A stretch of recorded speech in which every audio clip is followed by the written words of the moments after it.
Hello and welcome to another edition of Grandstanders Live. I'm your host, Scott Kerman, and I'm joined by my usual cohorts, the Professor Russ Stevens and Uncle Joe McLaughlin. Well, we have another great show for you tonight. So, boys, let's get it started. We have to start with the Old Town team. Look, every series is important. Red Sox keep on playing crappy teams, and they don't take care of business. They lose today 10-7 to the lowly Washington Nationals, who were starting Jeter Downs, do you remember him? And Michael Chavis as their double play combination. So basically, they're just trying to get the season over. Red Sox lose 10-7. Russ, are we done?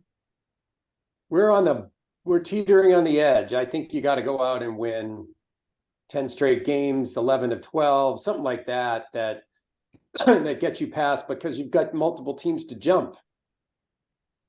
And you're not playing well enough even to stay paced, Joe. Look, obviously we scored 7 runs. Pitching did not obviously take care of business today. But Joe, basically it's been the offense this year that hasn't come through. I think the pitching overall has been pretty good. What do you think? Well, it's vastly improved. Remember, they were the worst staff in the league early on, April and May. But July, they were averaging 5.5 runs a game. August, it's down to 3.5. They've just gone, they're asleep.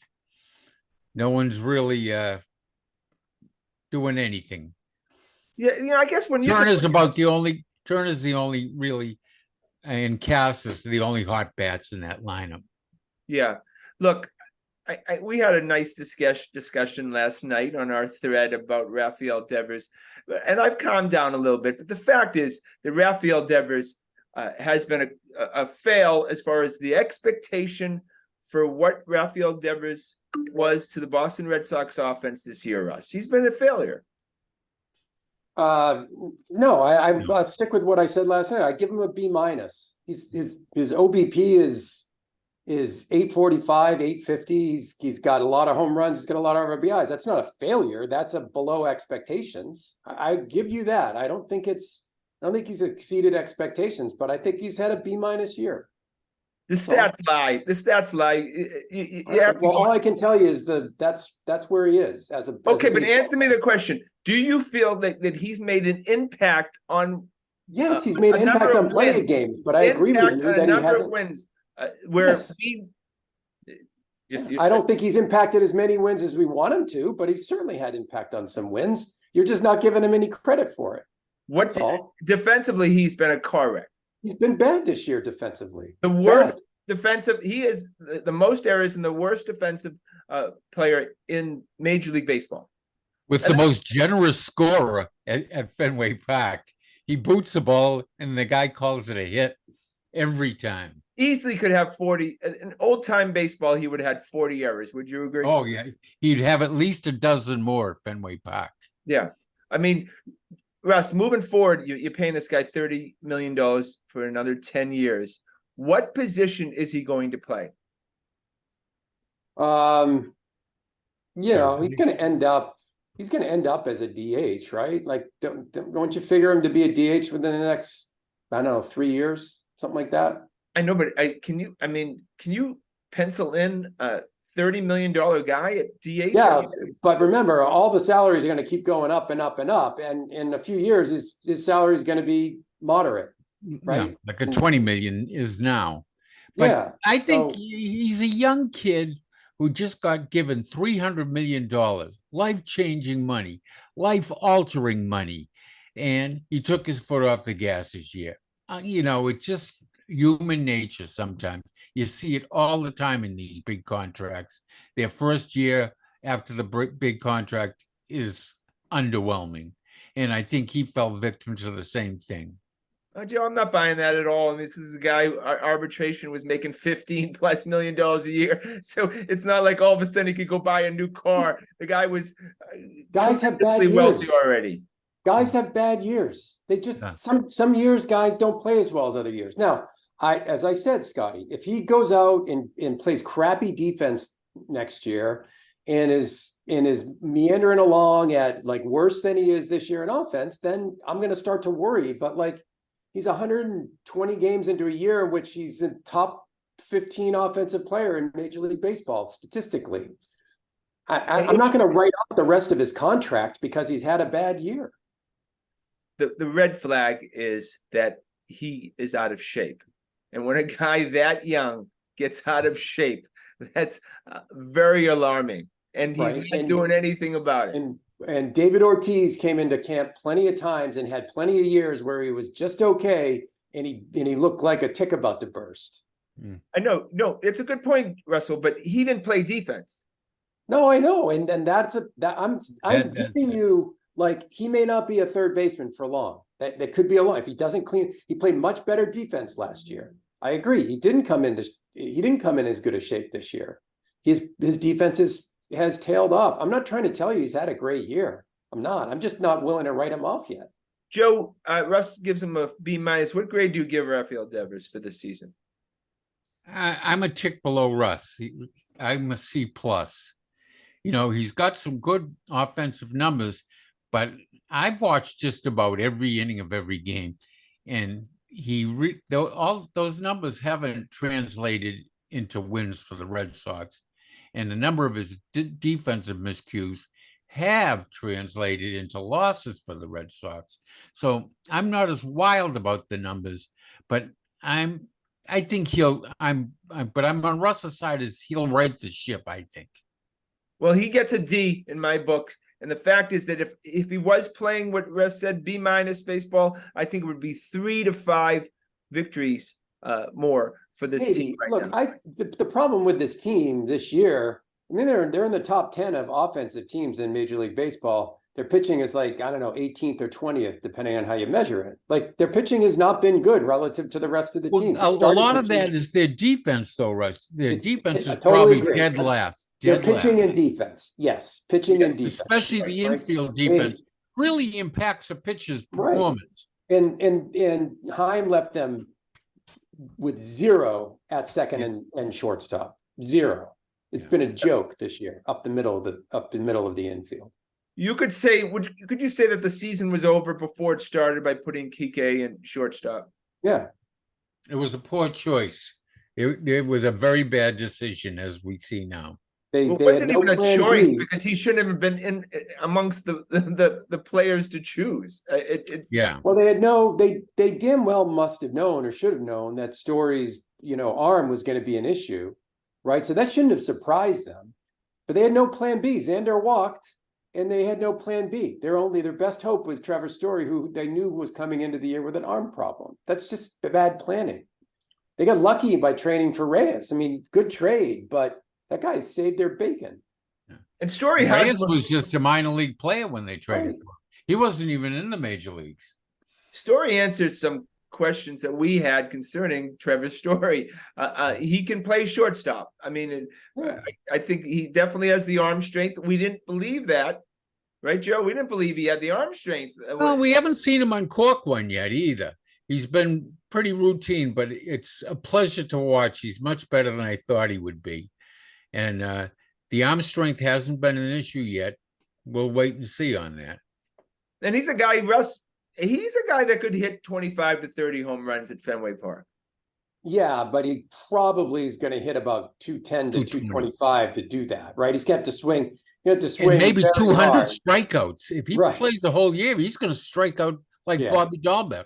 He's the king. He'll strike out 4 or 5 times a game. Yeah. Yeah. But it's nice to have him there. The infield next year, you know how I feel, but right now it's Devers at third, Story at short, to be announced at second, and the best player on the Boston Red Sox right now, Tristan Casas. You can't argue with me. He statistically and impactfully, and the way he has improved during the course of the season, Tristan Casas is a potential 40 home run guy. He has a lot of power. Yeah, for sure. And he's right. I mean, he's a top. If you look at OBPs in the top, he's 26th in Major League Baseball.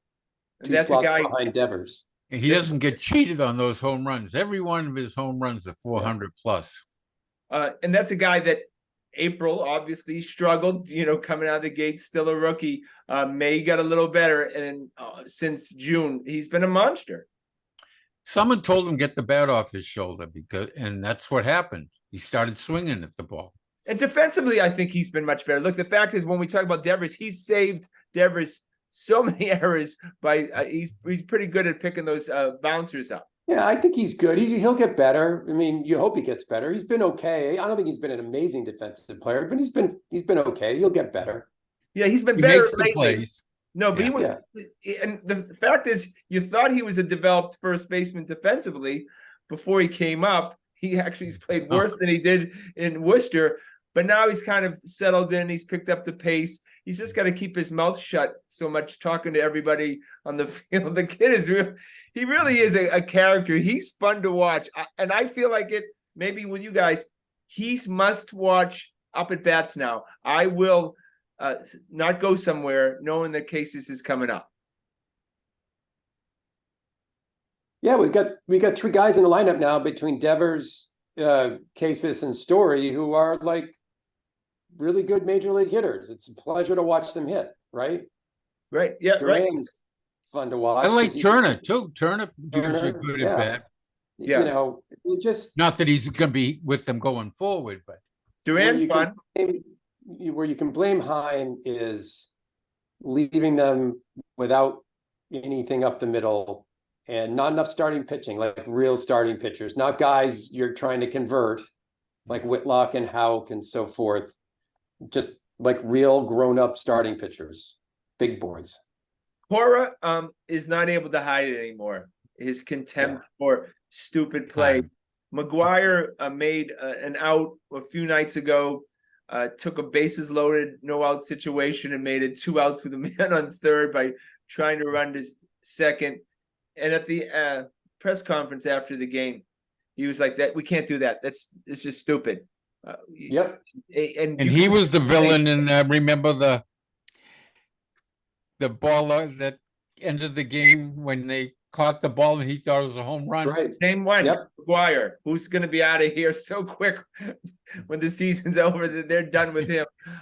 He'll be back to beating off in the parking lots. I know, right? Exactly. I mean, that's just it's August. You cannot have that. These are major league ball players. How can you still be making those stupid mistakes?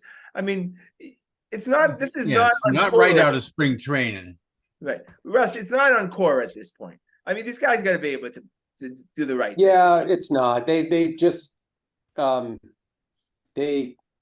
seen this. I think we had some issues last year. I don't understand. These guys just don't. They're not focused. It is partly on Cora. It is. Yeah. I'm sorry. You got to pin some of this on him. He's not blaming. Yeah. He's got to. Yeah. He's if they can't do it, leave him on the bench or tell Heim to get rid of him. Absolutely. Not that Heim would get rid of him because he brought him there, but still, you make the point to him. Okay, well, we're grading a lot this year, I guess, right now, this show, and because school's starting a lot quickly. We should wait till the end of the semester. Cora's great, Joe. I give him a B+. Yeah. He really handled the pitching staff well in June, July, and August when he only had 2 or 3 starters available to him and was doing 3 or 4 bullpen games a week. And it was getting ridiculous. And he was managed to keep them afloat, at least as a 500 team. Yeah, I agree. Russell? Around there. Yeah, I'd give him a B+-ish, B+. I'm docking him some points for just sloppy play that has happened from time to time. But it's been a tough season for him. I know he's going to be glad when it's over. He has looked very frustrated after some games. So do you think he's back, Scotty? I do think he's back now. I think everybody's back.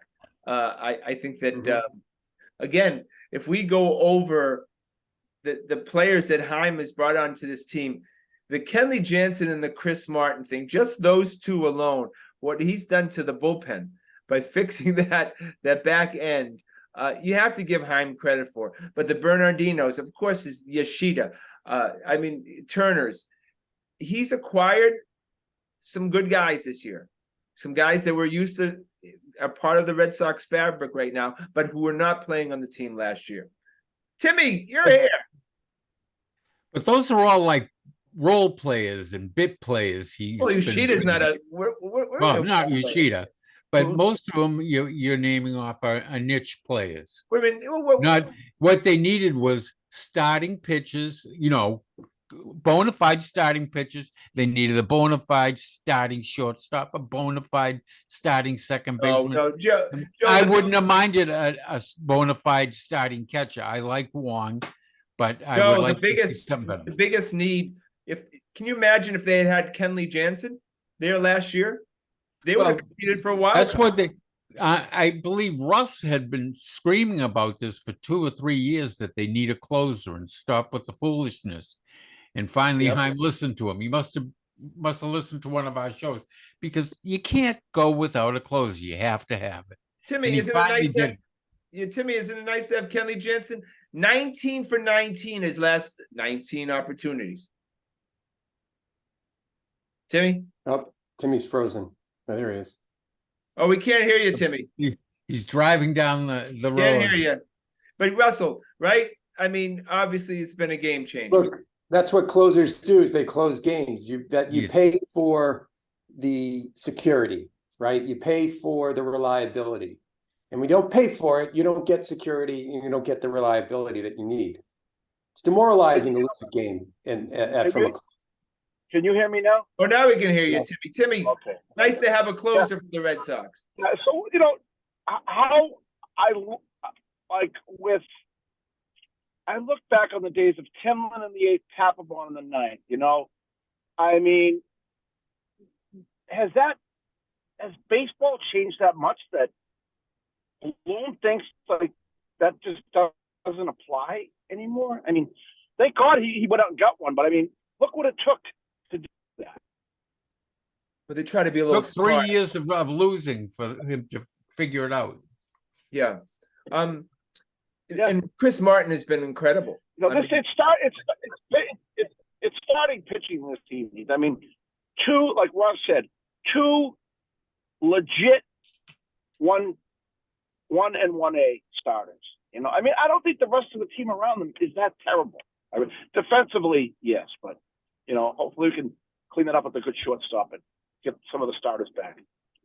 So priority, obviously, like Russ, you said, 2 starters, and then you're gonna have to go get a second baseman, right? I mean, unless you think that Nick York is the answer, then you got to go get a second baseman. Yeah, I agree. I don't think York is going to be ready to start the season. No. I mean, you could piece it together. Maybe if Reyes continues to play well the rest of the year, you give him a shot. But the Red Sox, it's the Boston Red Sox. Can't we have a decent player at every infield position? Is that too much to ask? Yeah. I know. It's true. It's the Boston Red Sox. That's all you have to say. Here are the marching orders. Middle of the pack on payroll. Develop players that are controllable with low salaries, and hey, good old Fenway, America's most beloved ballpark. Come on in. Hey, if Nick York can play good defense at second base, I'll let him come, as long as we get 2 bona fide starters to come to the club next year. I'll take Nick York at second base, as long as he plays good defense. Tell me about Nick York and how he's doing right now. He's doing good. I mean, he's doing all right. He's a good player. Didn't he drop off? Like expectations have been. He's not in the top 100 anymore. No, he got hurt. But then again, second basemen are not going to get a whole lot of love in a top 100 prospects list. Trust me, they're just not going to. He just missed it. Apparently, he was in like between 100 and 110. So, he's a good player. He's a good prospect. He's in Worcester, right? No, he's in Portland. No, he's in Portland. He probably. So he's not even in Worcester yet. No, but they got a bunch of journeymen there, like Arroyo in them there. Yeah, there's a log jam there. You can't look at that. I mean, if he's ready, they'd bring him up from Double-A if they had to. I mean, I don't think that scares Major League Baseball teams anymore. Look, he was a #1 pick. He was a first-round pick. what's his batting average and how's his power? I don't know. I know he has at least 12 to 13 home runs. The kid's a stud. I mean, he can play. I mean, it's not like, I'm evaluating him. Everybody says this guy's going to be a quality major league. And I think, it just depends on the time that he comes up. But he's probably more advanced right now. Would you agree, Russell, than Mayer? Yeah, I mean, he's also a little bit older. He's got more time. So he's hitting 270 in Portland. He's got 13 home runs, 53 RBI. I mean, that's a good AA season. That's a really good AA season, yeah. Because it's low scoring. He strikes out. I mean, he's got 100 strikeouts, 39 walks, but yeah, the numbers are there. 17 doubles. Like Bellhorn.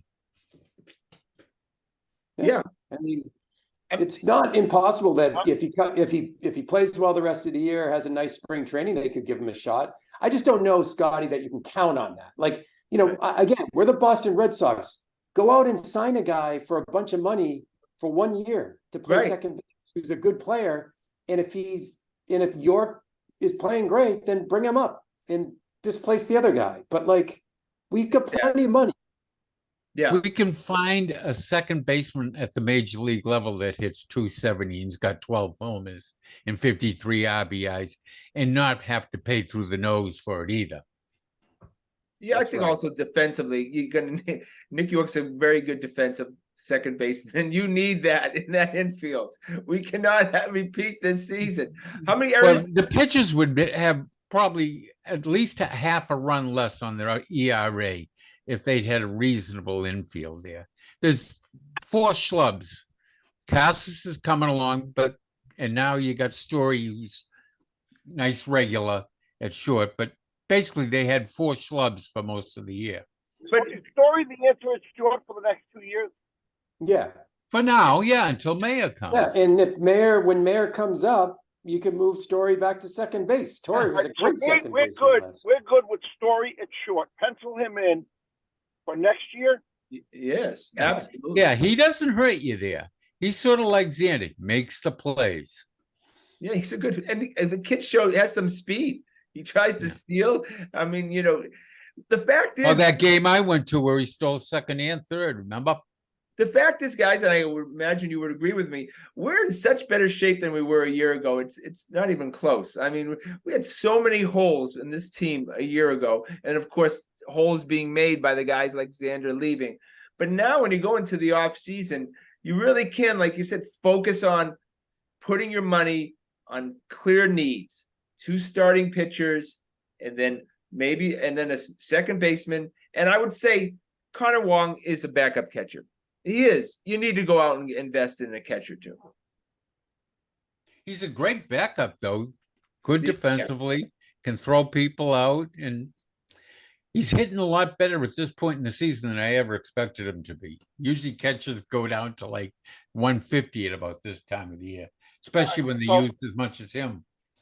So when we're looking at Bloom for the upcoming, free agent market or whatever, he has for the last 3 years, 4 years, completely misread the market, right? He comes in and picks up the scraps on everyone else. All this, it seems like the serious guys, serious teams are done going out and getting what they want. Do we ever see Bloom changing his feathers and like targeting a guy he wants, like the Red Sox used to do, and doing what it took to get that guy? You got Trevor Story. You got Trevor Story. Right. I think John Henry told him to get off the pot and go get someone, and Trevor happened to be the last guy on the market, so we got him. Trevor Story sums up what I just said. He was like the last guy standing. It was like the only kind of legitimate free agent market left out there, and then he just threw a bunch of money at him. I don't think Trevor Story was the goal going into that free agent market. I know, but that's not always the answer. Just look at the Mets. I mean, look, he got Yoshida. They spent big bucks on Yoshida. I know, but Scott, you remember how we used to do it? We used to go after people, whether it be Manny Ramirez or whatever. We used to be, But Mix used to. we've had mixed results with that. I know. But Theo no, used Scotty, no, to target guys in the minors. Remember Saltalamacchia? I long for a stop this team. Well, look, the Yankees have tried to do that I want with to go to the Rodon. ballpark and like see Stock. I know. Well, hey, I give the Yankees credit. They're freaking trying, right? They're trying. Yeah, but they've It but didn't other work than out, but Garrett this Cole, shows it's how been a complete trying. failure. I mean, Yeah, if it wasn't for Cole, that What's it? well, I their mean- second best pitcher ended up getting drunk in the clubhouse there. So But kid, it's not for lack of trying that they're doing shitty. You know. no, look, the best team in baseball right now, Russ, is Atlanta, and they've done it perfectly. They've developed players, and you've talked about this before. They've developed players, and then when these players have come up and proven their mettle, they've signed them to long-term deals. Yeah, They have filled holes with right. money when they've needed to, or with trades. Look, if we ran the Atlanta playbook, Scotty, Mookie Betts and Xander Bogaerts would still be on this team. Absolutely, yes, yes. They would have signed them early. They would have signed them for 5, 6, 7, 8 years when those players would have benefited massively from 2, 3 years of big money that they wouldn't have gotten before they hit their late stage arbitration or free agency. If this organization had run the Atlanta playbook, we'd have 2 more star players, Timmy, in addition to Devers. If we gave Mookie everything he wants, that would look like the bargain of a lifetime right now, right? that and they traded well when they got rid of Freddie Freeman. They got they really got a bargain back, and they picked good free agents. The kid from Oakland there, they traded for also. Yeah, they're the best run organization. Well, they evaluate talent. And they know what they're doing. Yeah. So, I mean, look, Mookie's not coming back through the door, nor is Xander, but moving forward, steal their playbook, right? Right. I You mean, it's obvious that's what you should do. It's dead obvious. That's how to do it in the Major League Baseball. Sometimes, players don't play along with that. They have agents that want them to go all the way to the free agency thing. Joe, you just can't, not especially in baseball where, look, would you sign, I know Russ is always joking me, but would you sign Tristan Casas to an 8-year team-friendly deal right now? I've seen enough of cases to take a shot. Now, I don't think he's going to sign 8, but like you're looking to buy 2 years of free agency from Casas, right? So you're signing him to a 5-year contract, starting next year. That's how you get him to sign, because he'd be going into free agency at the age of 27 at that point. Yeah. Right. Yeah, and you revisit it, right? So Right. Timmy, I agree. Sign Casas. It's out there now. We know what to do. But the question You is, do that with Duran too. Yeah. Well, I hate to say it. I finally admitted it. Sign Duran. Unfortunately, now all of a sudden I have to take a this step week back he's on this. fallen into a funk again with They're the not going to. No, it's mental problems. I love Duran, but I feel very bad for the guy. And when I tell you this, look, he has some mental issues. He's been very public about them recently. He's in a bad place mentally right now. He posted that on Instagram and stuff. So I probably would hold off on him to see, if he can get those issues cleared up before Can't the Sox have a psychologist that would go on the road with the team? They usually do. I think they usually do have that. Yeah, I think they're just attached to the team, and they have their practice here in Boston. Yeah. And if the team needs them, they come. I don't think anyone goes with the team. It is different. It's a different world now. These young athletes will express their feelings about their psychological welfare, where back in the day, these guys just hit the bar, right? Yep, that's exactly right. Good for Or them. couldn't throw the ball, They just self-medicated. Now these kids are wanting to get help, and God bless them. I'm a big fan of Durant, even a bigger fan that the poor kid is having some problems but wants to get right. Yeah, I agree. Yeah. But yeah, so they'll probably hold off on that. So Scotty, you would hold off on throwing some money at Duran right now then? I would, yeah. You got to just make sure that he's got that situation under control before you. It's like if a guy's got a knee problem, you got to make sure that knee is sound. And in his case, it's his head. Yeah. And I think you get some opinions from a couple of psychiatrists and go from there.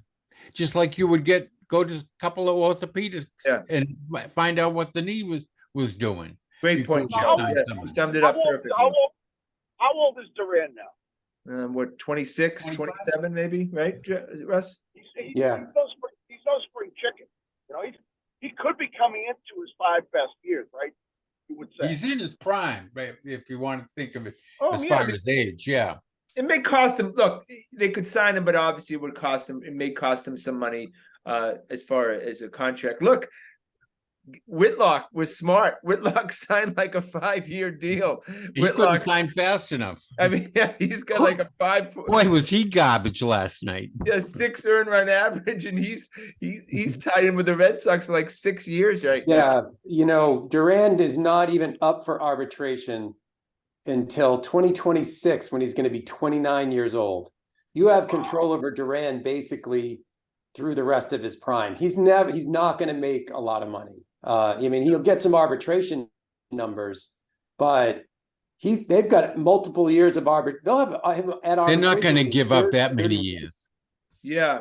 They're not doing anything with Duran. They're not thinking about that because they have no reason to do it. No. And then remember, he won't put up. He may be very valuable to the team, but he won't put up arbitration numbers. He won't. Look, if he has 2 more good years, he could get $10 million in arbitration. He ain't getting 20. No. Right? Yeah. So you're not going to give him 10 now. No. That's for sure. Yeah. No, Casas is the guy. That's glaring. You need to sew up Casas. What's the future? Power is rare. You got to pay for it. What's the future of Alex Verdugo? Is he on the team a year from now? Nope. I don't think so either. Yeah. Nope. I think they've had enough. Yeah. Really? Yeah. You think it's more off the field or on the field?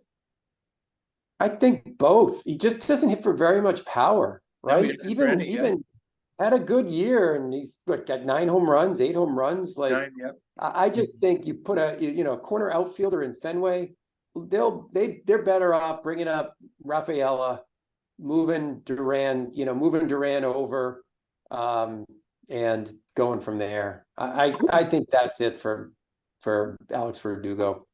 Pretty much need to be getting 25 home runs out of our right and left field, right? Yes. Yeah. Corner outfielders, that's what you would like. Just like corner infielders. Or a lot of speed.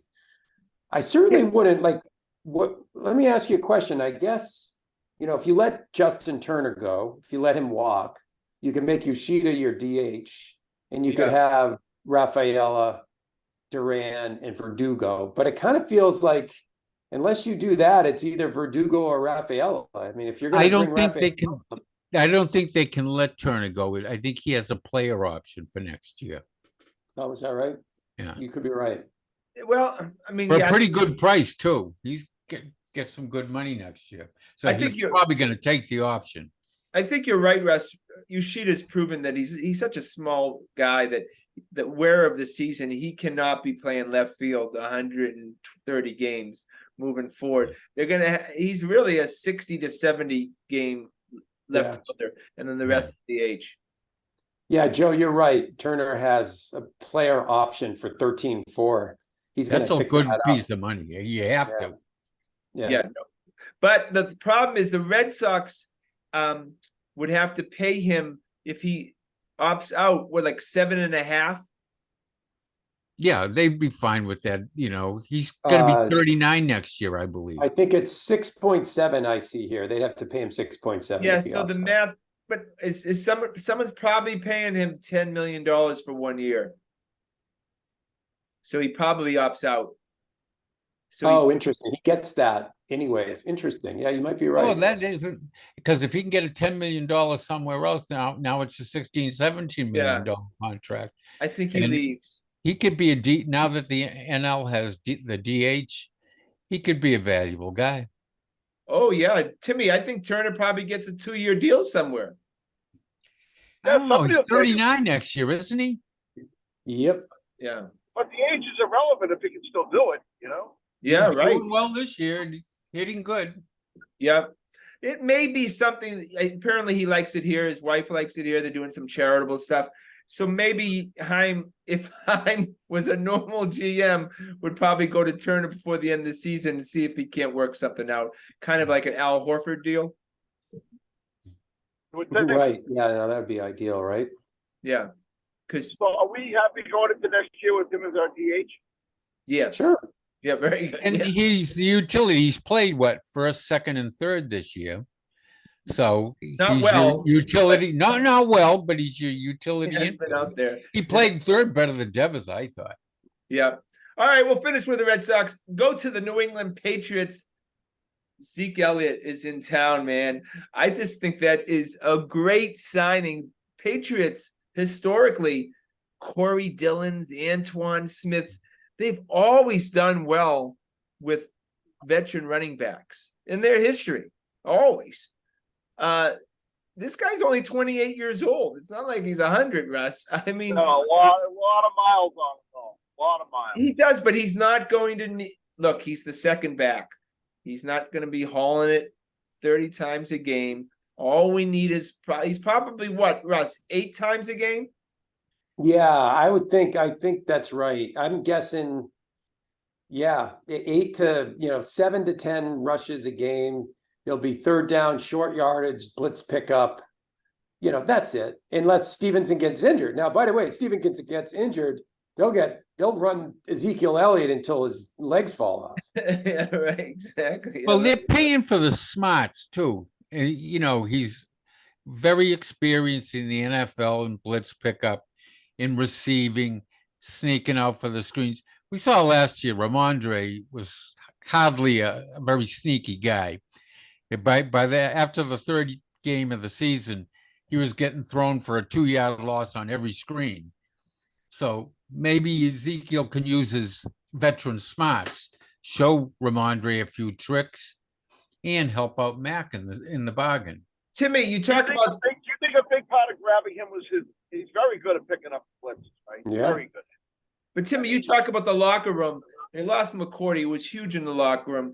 Elliott kind of fills a little role like that. Very Veteran established guy. Yeah, I could see that. Yep. Hey, take care of your body, eat right, blah, blah, blah, blah, all that stuff that these kids need to hear. And he definitely walks into that locker room with some serious credibility, too. And also the contract was sick.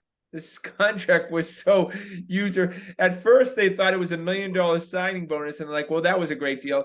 Finds out it's a $600,000 signing bonus for a guy It's only like $3 million. If he What- doesn't make the incentives, it's only $3 million. Yeah, it's not much. They really got a great veteran deal for a quality player. Big pickup by Bill. Any other pickups? I feel like there's a move. There's still moves going to be made. I don't know. Yeah. Where's the glaring weakness right now? O-line. Offensive tackle. Yeah. Also, Right now, if, they've got guys playing out of position. That City Sow never played tackle in his life. He's been playing right tackle all of camp.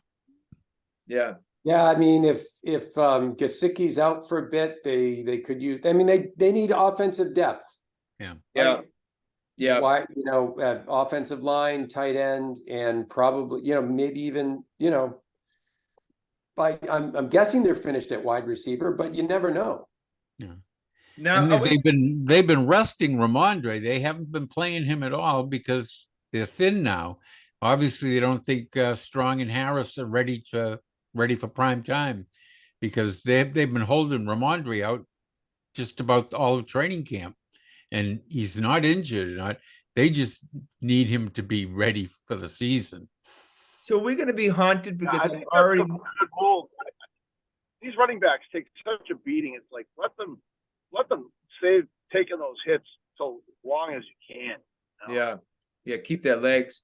We're going to be And haunted. he has a physical style too. I mean, he takes a beating and gives a beating. Yeah, and that's why he was dead on his feet there the last 4 or 5 games of the year. He was kind of worthless. Guys, we're going to be haunted for 5 to 8 years at least from not picking Pickens and taking Thornton. It's already, they're already talking He's about hurt again. He's hurt. That was how do you feel so badly on wide receivers every freaking time? How do you? Joe, did you think Thornton's hurt? He is Yeah, hurt. he hurt his shoulder. He laid out for a bomb. Caught the made a great catch, I guess, but injured his shoulder when he came down. He laid up flat out for the ball and injured his shoulder landing. How do you look at Pickens and Thornton and say, I'm going to take Thornton on my team instead? He's a little bit Because faster, that's all. there's something in your DNA that doesn't allow you to do well picking wide receivers. I mean, this is the longest running story in Boston in terms of drafts, is that he can't do it. Whatever reason, they can't evaluate receivers coming out of the draft.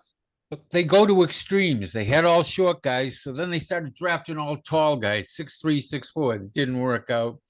And they said, well, you got all slow guys. So now they're trying to draft all fast guys. And again, it doesn't work out. You can't go one extreme to the other. Draft the guys that can play the position. Right. Oh my Pick God. the best player. Just Right. the best wide receiver. The big, short, fast, whatever. Just don't draft a body type.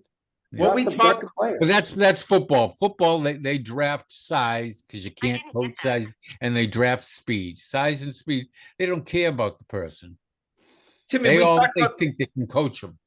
Timmy, we talk about Patriots being short of stars. Pickens is going to be a star. He may be a star already by the end of this year. How do you miss out on stars when you have an opportunity to get them? Like they're cursed. It's like they're cursed picking wide receivers. But this is It's crazy. stars. They were identifying the second round pick of last year was going to be a wide receiver, and they completely whiffed. I wish I had an explanation for it, because most of us would identify our weakness and just say, we got to get this right, but they just continue. It's bizarre. It really is bizarre.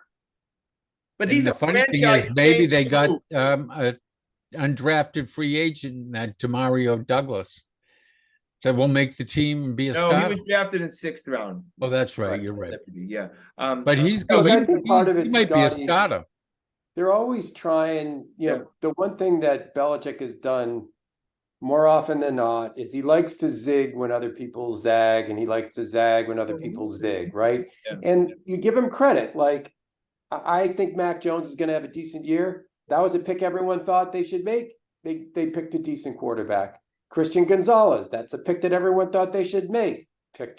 Made a nice pick. The kid in the 2nd round, Keon White, yeah. right? Like, he just, when he goes off the board, his hit rate is low. It's 33%, Yeah. When he tries to be too Keon got hurt today too, but not bad, I guess. He just left. Keon White may end up the most popular Patriot. You see, he took a helmet of one of the Packers and threw it in the air. Did you see what he did on that punt return? He ran over some 180-pound D-back at 295. He just destroyed him. Just like a bus running over a kiddie toy. He's got the perfect New England personality. He doesn't have one at all. Yep. Just anger. Just anger. Well, that's the classic when he got drafted. Remember, they turned the camera to him and he was nothing. He was pissed off. Yeah. He's significantly older. I think he's like 24, 25 years old. I mean, he's much more mature than most guys. He looks like it. He looks like a Willie McGinnis, body already, and he's 24 years old. How many kids do you think he has? At least 10 that he knows of. I mean, this is a man. This is a grown ass man, and it's going to come to a point in the fourth quarter of these games. Nobody's going to want to get near him. Nobody's going to want to take him on. Oh, when they're tired, 300 pounds of anger. You don't want it. They're going to have. Look, I think he's going to end up being the stud of the draft. I think Gonzalez will be a nice player. You know, obviously they probably won't throw his way too much if he's that good. But White's going to be the guy that we notice the most. Would you agree? Yeah, and that's great. I mean, maybe do you remember Baltimore? Like, you just knew that they were snarling mean. Like they would bite your head off if it was legal. You know, wouldn't that be nice? And Lewis and them guys. Wouldn't that be nice to kind of like, you know, the planes landed in New England. They're like, oh, we got to play these guys. This is going to be fun, you know. Yeah, he's about as angry. He's Ray Lewis angry. He's. I mean, he can. Well, don't let him wear a white suit anyway. He can murder people just looking at him. I mean, and look, big surprise that he slid. Everybody thought he was going to be a first-round pick. So this is good, Bill Russ. This is good, Bill. Realizing a guy slipped. Right. He looked like he might have been a late first rounder. He was there in the second round. He grabbed him. Like just the conventional wisdom consensus. There's a reason why there's a consensus in conventional wisdom, because a lot of different people have taken a look at these players and said they can play football in the NFL. Right? Yeah. Right. There's nothing wrong with going with that. No. Yeah, it looks like a better goal line stand with, Barmore, White, Lawrence Guy, some big beef right there at the point of attack. That looks better already. As we talked about, this was Bill's most conventional draft that any of us can remember. Like he actually took who he was kind of supposed to take, right? Yeah. Except the third round pick. That was kind of off the wall, but that's the kind of player that he loves. Special team. Yeah, that's his favorite kind. A big safety, a nickel safety that can play special teams. Oh, Joe, the media loves him. Even that pick, people said, "Wow, geez, that was a surprise." Daniel Jeremiah, who was one of the top 3, handicappers in the NFL draft, said it was his favorite pick in the entire draft. Right? Yeah, really. So he did the right thing this year. It looks like. But Tyquan Thornton, they're going to pay the price for that for years. They are. Yeah. Right, just like N'Keal Harry, they got it. That really set them back. What? So you're saying absolutely Thornton's a bust? Bust. Looks like it. Yes, he's a bust. Too small for the NFL. He had a very good catch in that last game, though. He's a bust. It was an excellent catch, but he's not going to be able to stay on the field, Tim. Physically, he can't handle it. He's too skinny. Slight, huh?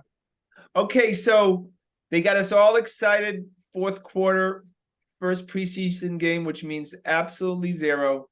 But they had to put Malik Cunningham in, and Malik Cunningham had to go down the field. And he has to be from Louisville, where Lamar Jackson's from. Mm-hmm. Yeah.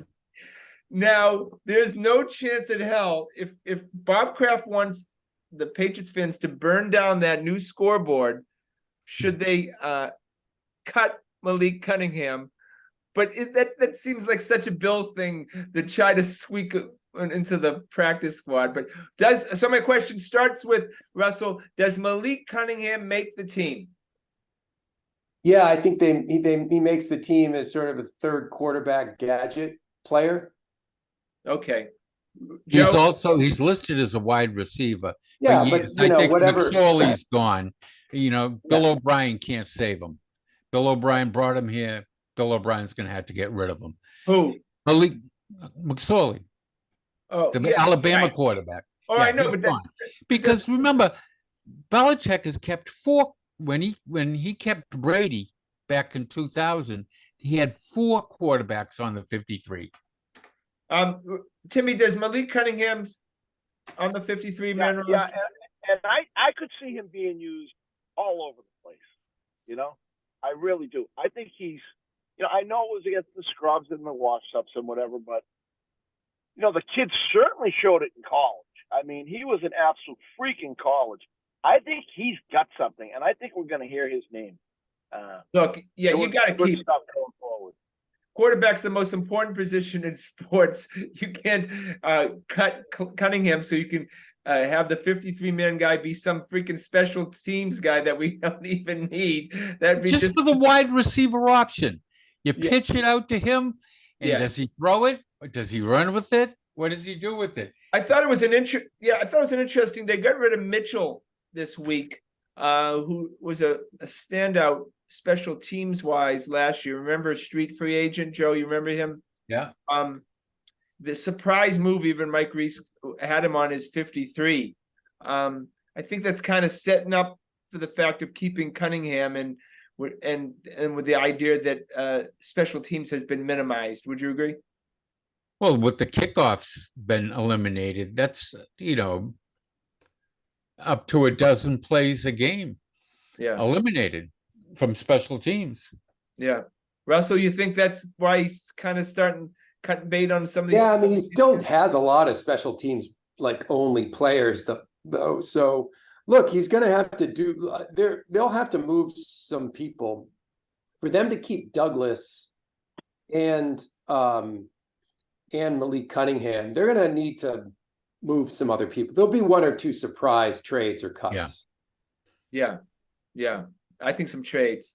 All right, we got to go to the Celtics. The last thing we wanted to hear was Porzingis injured. He's got plantar fasciitis, which I've had. I'm sure you guys all have had. Oh, yeah. No fun. That is no fun. It is no fun. But he's got 4 to 6 weeks to treat it. But we're not 7'3", so and have to run up and down the court. Well, the Celtics didn't want them like the Latvians shooting him up and letting him play where he could tear it. I agree. So I with think Joe. the Celtics stepped in and said, "No, you're not playing for the Latvian team. Forget about it. Yep. Fix the plantar fasciitis. You can make it go away." Oh, absolutely. And there's definitely varying degrees of it. You know what I mean? Yes. I've had it really bad. I've had it slightly. I've had it linger for a while. I've had it go away quickly. It sounds to me like can't this tear was it, though. You can't tear hopefully it. it's just very mild and they're just playing it safe.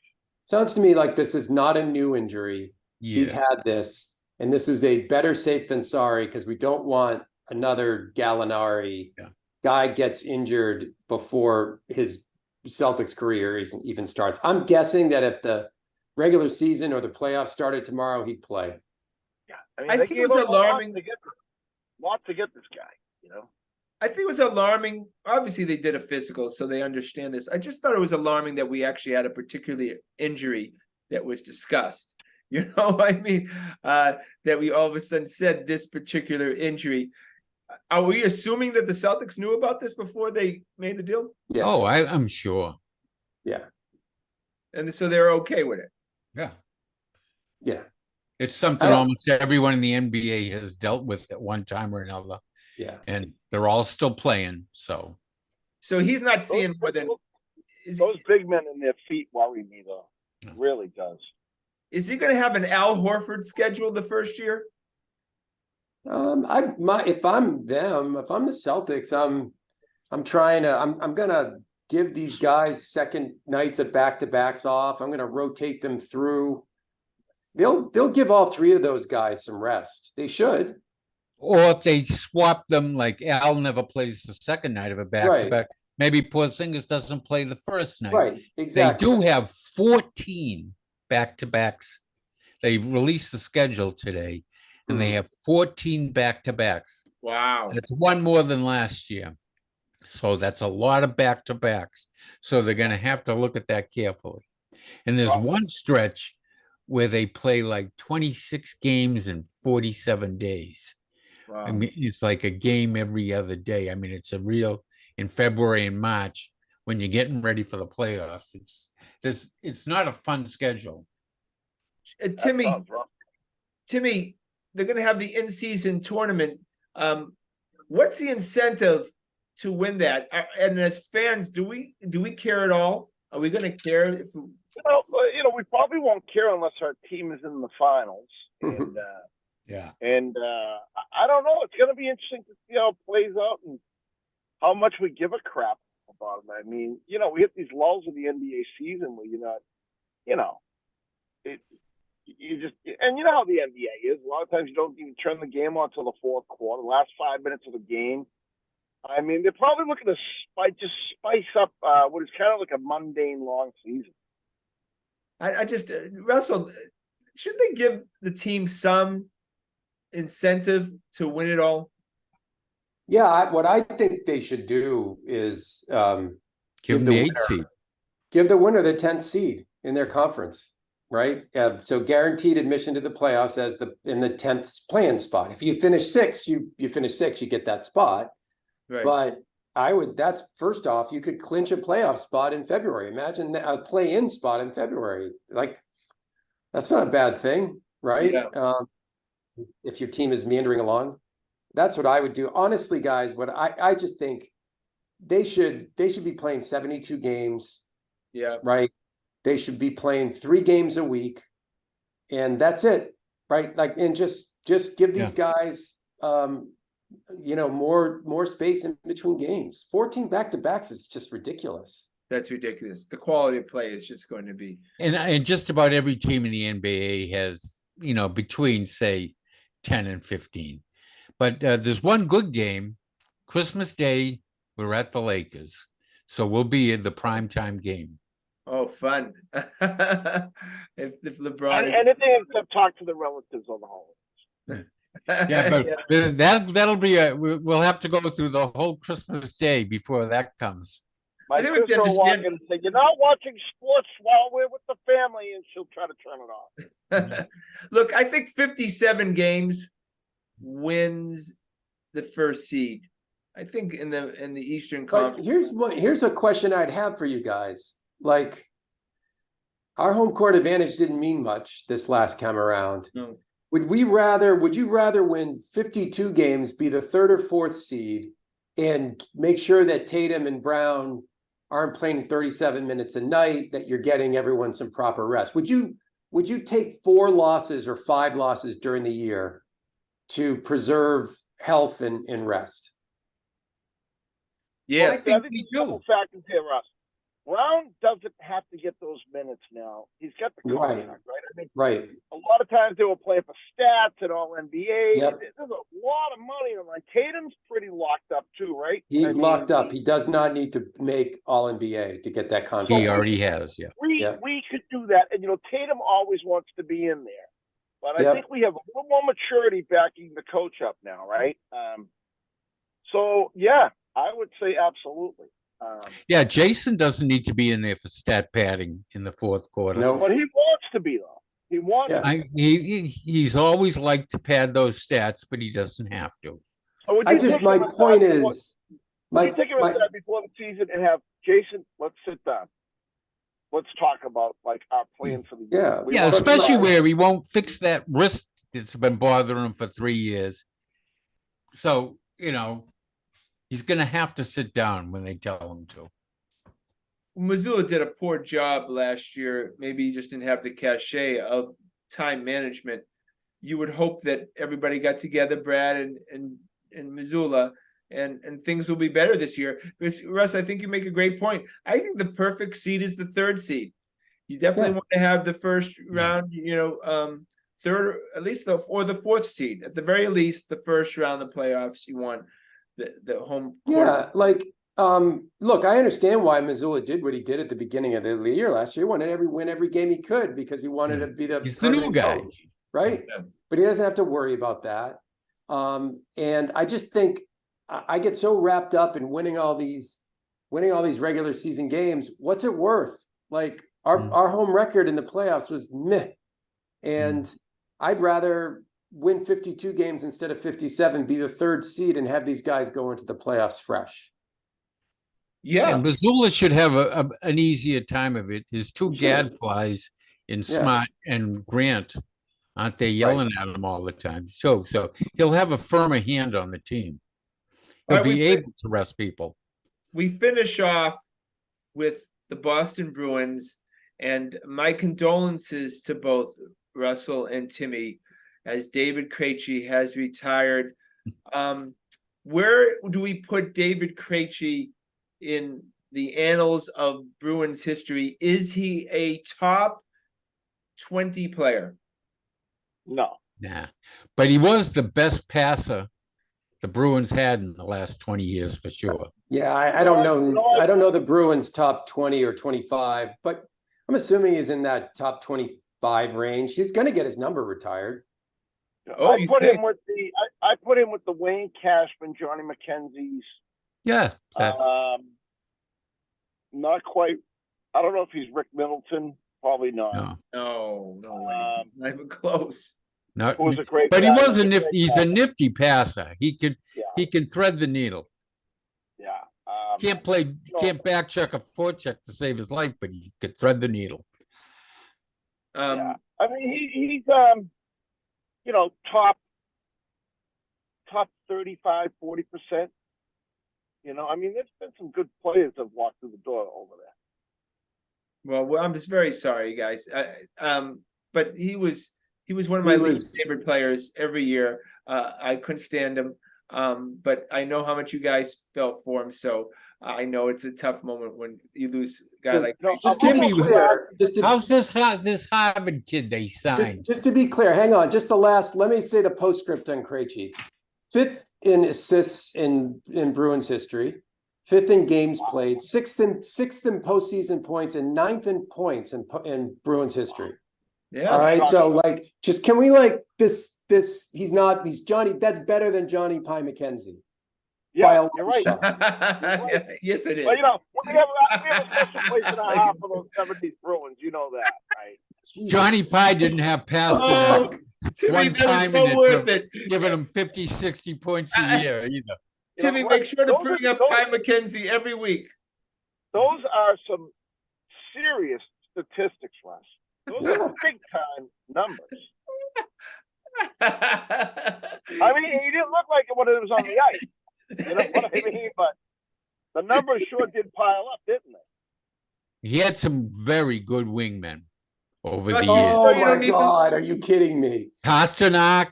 Yeah, take a look at all those big bad Bruins that we mentioned. You don't think that freaking Johnny Busick didn't have some great wingmen? Johnny Busick wasn't that good. I grew up in that era. Johnny wasn't all that good. Johnny was just like, he had longevity. Johnny was that guy that he was there forever. Can you repeat those stats one more time for me?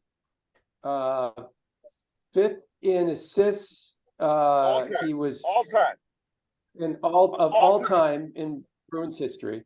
He was it's 5th in assists, 5th in games played, 6th in postseason points, and 9th in points overall. Wow. I mean, if you're 9th in points, how do you not get your shirt up there? He's getting his shirt up there. Is what I said to start this whole conversation. He's definitely getting his shirt up there. That's the softest 9th in points I've ever seen in my life. He had some great scorers as wingmen. Remember, he wouldn't play unless he had good guys around him. He would sulk whenever he didn't have guys like Pasternak. You guys are just haters. I'm not a hater of him, but that was a quiet 9th in points on the Bruins all time. That was quiet 9th all time. I mean, did he just? I'm looking it up right now. He had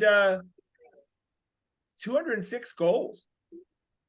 Yeah, Johnny Pie McKenzie. No, Johnny Pie McKenzie. How many years? Johnny Pie. Johnny. No, how many years did Krejci play for the Bruins? How many Quite years? A few. Russ. Hang on, let me go back. He must have had a ton of years to get those kind of. 16 seasons in the NHL. Hey, Russ, Johnny Pie McKenzie was pretty good. He had goals, seasons of 17 goals, 28, 29, 29, 31, and 22. Yeah, he was in the top 10. He got a ton of penalty minutes because he was like a foot shorter than everyone else, and he was always tripping people. No, McKenzie. Oh no, he was a fun guy too. He was a fun guy to watch. Yeah, no, I mean, everyone loved him. He was the favorite in Boston guy. Actually, one of the top McKenzie put up players in the very league similar when he was playing. points. What's that? Oh, sorry. Yeah, sorry. Thanks. McKenzie put up similar points during seasons than Krejci did, Russell. Okay, all I know It was a different game. It was a different game. Different game. He played 16 years in Boston, right? Yeah, That's and a long McKenzie time. fought. That was the added. And factor. McKenzie was a wing, and they had a red line then. Remember, they had a red line that you had to be a real good skaters and passes. If This I is knew like, we were I gonna feel like I've been do Krejci, transported from McKenzie, I would have another. started off the show with this. So I don't know. Krejci, he did it quietly. Let's just put it that way. Haters. That's fine. That's all. That's all. He gave up the freaking puck in his own zone against the Blackhawks in Game 6, and that's why we lost the cup. He was never good back checking or forechecking. He liked to skate around the neutral zone Haters. and my make God, breaks. so Did many. He ever drop the gloves? Did anyone ever see him drop the gloves ever? I don't think Bergeron dropped the gloves. Like, this is not the game anymore, Timmy. That's not what he did. It'll always be the game, Rob. You could always depend on Pie to drop the gloves. I can tell you He had that. to punch your foot up to fight. You know what I mean? Well, wouldn't you take Matthew Tkachuk right now with his all-around game and his fighting and his penalties over just about anyone on the Bruins except All I know is Pasternak? Timmy's going to go to the night they retire Krejci's number, and a little tear is going to come down off of his right eye. You know, I got to be honest. I'm kind of glad. I'm not glad, but time to move on from the speculation about Bergeron and Krejci. Let's move on. It's happened. It's done. The era's over. Let's move on. Do you know anything about this kid from Harvard that waited the 4 years to sign with the Bruins? Yeah, I mean, looks like an all-around player, 6 foot tall, like, sort of middle. He was a third-round pick 4 years ago. Yeah. So this, he could make the team this year. From the sound of it, it's like a Blake Wheeler kind of signing, right?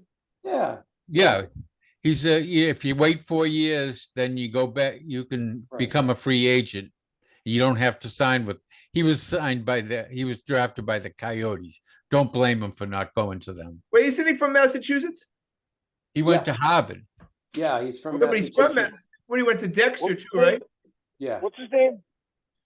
Italian, Fragitani or something. Oh, Jesus God. These freaking Irishmen. My God. I know that my buddy Frappuccino. Jesus. What's if it his doesn't name? have a Nick or a something in it, they can't pronounce it. For Christ's sake. Oh my God, this last 10 minutes has been rough on Russ. What the hell is going on around here? All right, we got to end the show. I just feel for my buddy here. He's gonna pop Johnny Pie McKenzie. Seriously? Oh, I'm bringing that up every week. I can tell you that. Oh, well, that's Jesus. their show. I lived during that time. Johnny Pie was way more popular than David Krejci ever thought of being. Absolutely. Yeah. All right, we'll revisit this. We're going to start the show next week on the Pie McKenzie Krejci debate. Can we just make sure that the old guys have a nap before next week's show, because I need them to be a little bit fresher. Well, the problem is he's napping while he's driving. I'm coming loaded with stats on Johnny Well, Pie. the security guard came and yelled at him for being too loud. Oh no, my headlights were beaming into the pitcher's eyes. I'm like, Oh. All right, we gotta go. That's our show for tonight. I want to thank. Wait, we just have to mention Colin Hoey's game-tying hit last night. Yeah, Colin Hoey on the Yachty League championship game. Yeah. Colin's the best. Congratulations to the whole Hoey family. All right, that's our show for tonight. I want to thank the fellas. Please check us out on our website at thegrandstanders.com and tune in again next Thursday night at 7 o'clock for another edition of Grandstanders Live. I'm your host, Scott Kerman. Have a great and happy night.